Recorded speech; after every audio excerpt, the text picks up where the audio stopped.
Okay बेटा, बच्चों आज मैं फिर आपका वेलकम कर रहा हूँ हमारी बायो की क्लास में। एंड आपको पता है कि हम एप्लीकेशंस ऑफ बायोटेक्नोलॉजी कर रहे हैं। सो बेटा, कल मैंने आपको बड़ा इंपॉर्टेंट क्वेश्चन करवाया था जी, गोल्डन राइस के बारे में बताइए। तो गोल्डन राइस को गोल्डन राइस इसलिए बोलते हैं क्योंकि वो येलो कलर का दिखता है और उसमें बीटा कैरोटीन नाम की पिगमेंट होती है और बीटा कैरोटीन से बनती है जी विटामिन ए।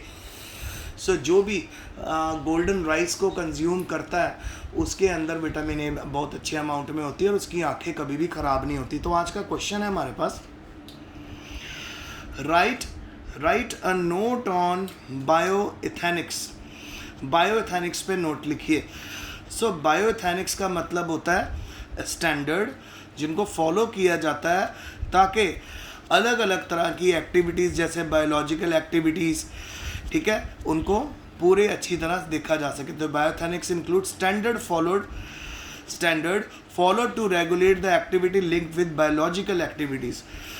तो अनएक्सपेक्टेड मेथड जैसे रिकम्बिनेंट डीएनए टेक्नोलॉजी होती है, इसको भी इसमें अडॉप्ट किया जाता है। तो मेन कंसर्न बायोइथेनिक्स के क्या है? Number 1, for the production of pharmaceutical products. ठीक है, फार्मास्यूटिकल प्रोडक्ट्स बनाने के लिए लाइक प्रोटीन, बहुत सारे animals are reduce to the stages of factory.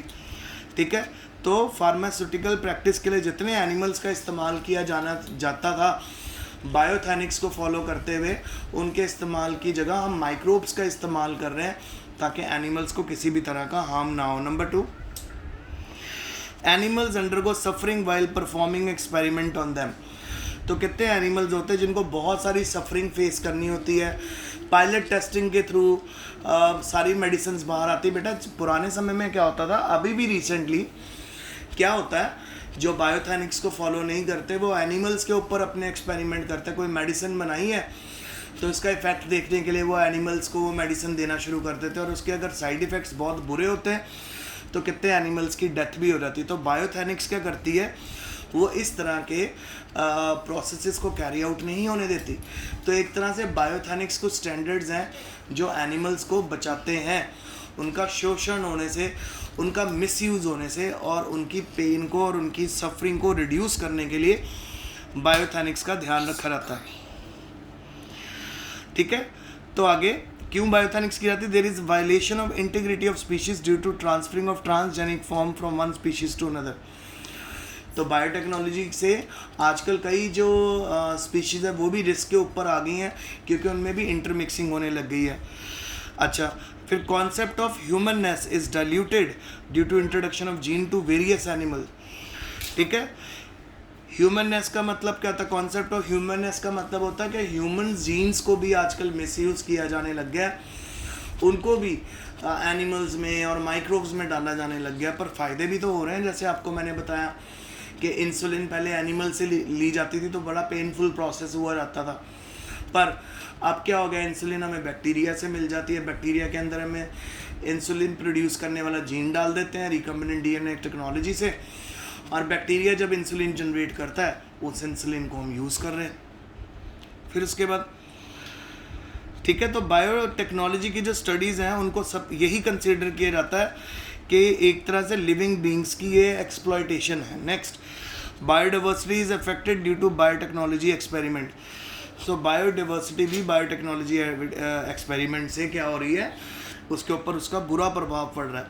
तो ओवरऑल हम ये कह सकते हैं कि बायोइथेनिक्स क्या है, ये वो स्टैंडर्ड हैं जिनको फॉलो किया जाता है ताकि बायोलॉजिकल एक्टिविटीज़ को रेगुलेट किया जा सके, ताकि उनके ऊपर लॉ, रूल्स एंड रेगुलेशंस लगाई जा सकें, ताकि एनिमल्स को कम से कम हार्म पहुँचे, एनिमल्स को कम से कम सफ़र होना पड़े।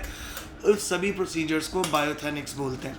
और बायोइथेनिक्स काइंड ऑफ बायोटेक्नोलॉजी के अगेंस्ट ही है, क्योंकि अकॉर्डिंग टू बायोइथेनिक्स क्या है, जो बायोटेक्नोलॉजी है वो मिस यूज़ करती है एनिमल्स को और प्लांट्स को।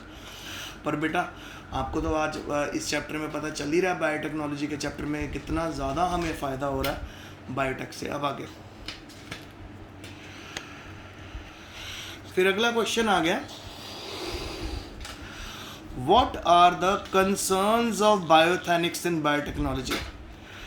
बायोइथेनिक्स के क्या कंसर्न्स है बायोटेक्नोलॉजी में? तो सबसे पहला, बायोटेक्नोलॉजी डिस्टर्ब्स करती है the integrity of species when genes of one species are introduce into another. अभी ऊपर पढ़ के आए हैं, वही क्वेश्चन दोबारा है।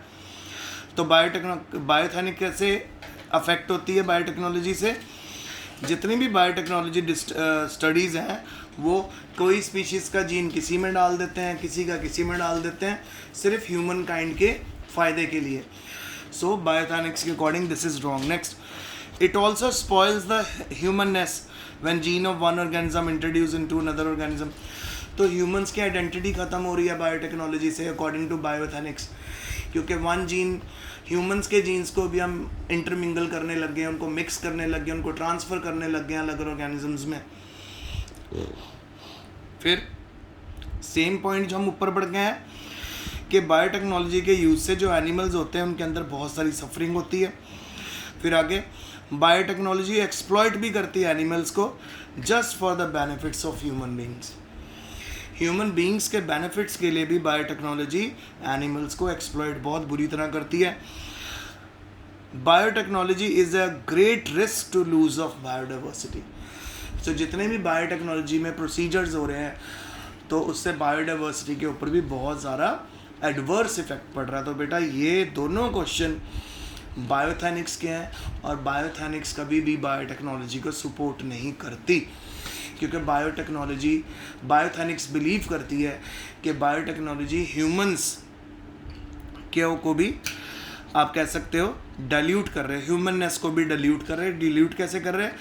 क्योंकि अलग अलग तरह के जीन्स अलग अलग एनिमल्स में डालने शुरू कर दिए गए हैं। और अब बेटा नेक्स्ट क्वेश्चन है, आपको कुछ एंजाइम्स बनाने हैं, बताने हैं। Name the enzyme used in medicine and industry. जो मेडिसिन और इंडस्ट्री में यूज़ होते हैं, हमें उन एंजाइम्स के नाम बताने हैं। तो आइए देखें, अमाइलेज, लाइपेज, प्रोटीएज, ये 3 एंजाइम यूज़ होते हैं बेटा डाइजेस्टिव डिसऑर्डर्स के लिए। अब सपोज कोई ऐसा पेशेंट है जिसके अंदर डाइजेस्टिव जूसेस और डाइजेस्टिव एंजाइम्स नहीं बन रहे। सो बेटा आजकल मार्केट में डाइजेस्टिव एंजाइम्स भी अवेलेबल हैं और उन डाइजेस्टिव एंजाइम्स को हम टैबलेट की फॉर्म में खा लेते हैं, खासकर जिनका पैनक्रियाज वीक होता है, जिनका लिवर वीक होता है। तो वो जो डाइजेस्टिव जूसेस हैं हमें बाहर से मिल जाते हैं मेडिसिन की फॉर्म में, और वो लोग भी खाने को डाइजेस्ट कर पाते हैं जिनके लिए खाने को डाइजेस्ट करना बहुत ज़्यादा टफ है। तो ये 3 एंजाइम उसमें डले होते हैं। फिर उसके बाद पेपेन जो पपाया से मिलती है और फिसीन जो फिग से मिलती है are used to deworming, body के अंदर वॉर्म्स ख़त्म करने के लिए यूज़ होता है ये। तो बेटा पपाया के अंदर एक बड़ी इंपॉर्टेंट आप कह सकते हो एंजाइम है जिसको पेपेन बोलते हैं। तो ये हमारे पेट के अंदर जितने भी वॉर्म्स होते हैं या इंटेस्टाइन में, हमारे पूरे डाइजेस्टिव सिस्टम में जो वॉर्म्स होते हैं उनको किल कर देते हैं, उनको ख़त्म कर देते हैं। इसलिए तो बोलते हैं कि हमें पपाया खाना चाहिए, हमें सिट्रस फ्रूट खाने चाहिए, क्योंकि सिट्रस फ्रूट में भी आपको विटामिन सी बहुत अच्छे अमाउंट में मिलेगी। फिर उसके बाद आ गया बेटा थ्रोम्बिन, जिसको हम बीफ के प्लाज्मा से लेते हैं, गाय के प्लाज्मा से लेते हैं, is use to make blood clots. Blood को क्लॉट करने के लिए जो थ्रोम्बिन है एंजाइम, वो हम बीफ से भी रिसीव करते हैं और बीफ एनिमल के थ्रू हमें ये मिलता है। फिर आगे ट्रिप्सिन, फिसिन एंड स्ट्रेप्टोडोर्नेस, ये these are use to care surface infection, body के सरफेस इन्फेक्शन को क्लियर करने के लिए ये एंजाइम यूज़ होते हैं। फिर glucose oxidases and peroxidases are use to diagnose diabetes. So glucose oxidase और परऑक्सीडेज का इस्तेमाल होता है डायबिटीज़ को डायग्नोज करने में। सो बेटा ये अभी मेरा आज यहीं तक का लेक्चर है। सो मैंने आज आपको बहुत इंपॉर्टेंट बातें बताई। दोबारा से मैंने आपको गोल्डन राइस के बारे में बताया, जैसे कल मैंने आपको बताया था जेनेटिकली मॉडिफाइड क्रॉप के एडवांटेज और डिसएडवांटेज। एडवांटेज ही नहीं है, इसके डिसएडवांटेजेस भी बहुत है। सो प्लीज़ बेटा रोज़ के लेक्चर रोज़ सुना करो, ठीक है।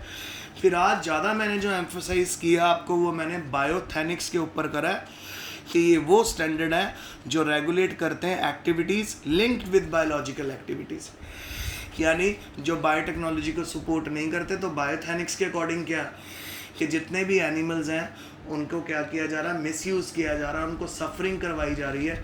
So this is the main problem. फिर उसके बाद बेटा मैंने आपको एंजाइम्स बताए जो मेडिसिन और इंडस्ट्री में यूज़ होते हैं। सो आज का लेक्चर यहीं तक है। आई होप आपको समझ आया होगा। कल फिर मिलेंगे। Stay home, stay safe, best of luck and study hard.